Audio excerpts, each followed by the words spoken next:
Hi friends, তোমরা সবাই কেমন আছো? আশা করি তোমরা সবাই ভালোই আছো। আজকে তোমাদের কাছে চলে এলাম একটা মিনি ব্লগ নিয়ে। মানে আমার ঘরের যে নমুনা আছে সেই নমুনাকে নিয়ে একটা মিনি ব্লগ করেছি। বুঝতেই পারছো কী নমুনা দেখাবো আজকেও। চলো তাহলে দেখতে থাকো।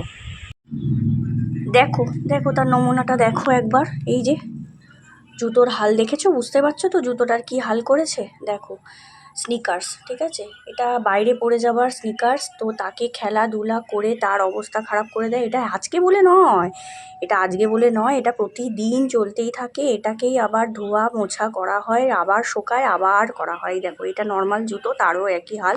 মাঝে মাঝে যখন এটা শোকায় না তখন ওটা পরে।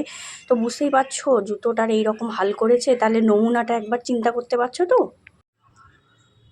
আর এই ওয়েদারে যদি এইরকম জুতো ভিজে যায় তাহলে কি শোকানোটা পসিবল বলো? কতটা সময় লাগে এই জুতো শোকানোর জন্য। যখন এই জুতো শোকায় না তখন চলে যায় এই জুতোর কাছে, তার মানে হচ্ছে স্কুলের জুতো। তখন স্কুল জুতো কিছু দিনের জন্য পরা হয়। মানে কি বলবো বলো, এই নমুনাগুলো থাকলে বাড়িতে তাহলে কার মাথাটা না গরম হয়।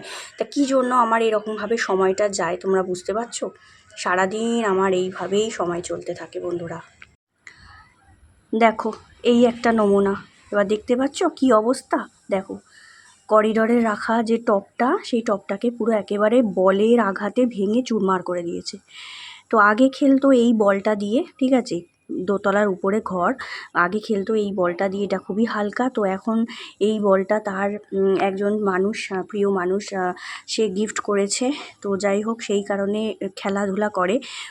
ফুটবল হচ্ছে তার একেবারে অন্তরঙ্গ জীবন বলতে গেলে। তো তার পরিণতি যে এই হাল হবে আমি কি করে জানবো বলো? তা তোমাদের বাড়িতে এরকম নমুনা কটা আছে বন্ধুরা, একটু জানাও প্লিজ।